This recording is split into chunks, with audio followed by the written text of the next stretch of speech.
Should you be retaking GRE? Now that's one question people have asked me. Now whenever a question is asked of this nature, I don't immediately rush to say yes. Because one important call that we need to take is, for the time you are going to invest again, for the additional amount of money you're going to invest, because writing GRE again requires another investment, will you be able to make returns? And returns are measured in terms of marks improvement. My point is very simple. I normally tend to see how much a student has scored in mathematics. If I find the fact that the student has scored less in maths, and I believe the fact that he can therefore improve in maths, I say go ahead and write. Because the improvement in maths is much easier for a typical Indian, because we are actually strong in maths. But if I notice the fact that in maths the person has already scored high and the loss has actually happened on the verbal side, I strongly advocate not to go for it, because improvement in the verbal side actually cannot be and may not be as much. But finally, it's your call. Because if you do believe that you can improve it, maybe you lost because you got tensed. Maybe you lost because you got confused.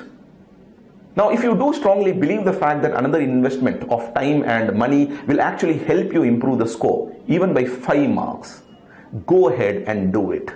Because 5 marks improvement in GRE can probably be translated into a better college investment. And the moment you go to a good college, obviously career improvement takes place.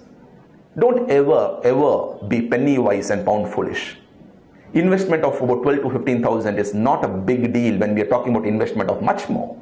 In terms of fees, in terms of experience that you are going to have by going to a foreign country, and more importantly, in terms of the improvement that will happen in your career. Is GRE worth attempting twice? Yes. But is GRE worth attempting thrice? Statistically, data has proven that no, does not improve so much. If you do not score too much, in the first 2 attempts, then probably that fight is something that you need to give up. That is not to say you cannot get into the better colleges. You can still, by improving your profile, watch my video on that to get a little more knowledge on that. But if you do strongly believe that the 3rd time you invest, you will be able to improve, go ahead and give it a try. What is that you lose? Max. A bit of money, a bit of time, it's still an investment worth it. But finally, sometimes students ask, what if colleges get to know that, look, I have attempted so many times? Will that be a disadvantage? Not really. Because you do get a choice by ETS to inform the college only of your latest score. So you do get that flexibility. But there are 2 more questions people ask, so let me answer that here. Can I choose the best verbal score from one test and best quantitative score from another test and bring them together and claim that therefore I am a James Bond? Answer is no, you can't do that. You can't choose and pick. You have to pick one test, not one section of 2 different tests. The second question that people ask is, what if my first attempt score is higher than the second attempt? I thought I will improve, but unfortunately that did not happen. It went down. What should I do? Go ahead with the first attempt score. You are given that option.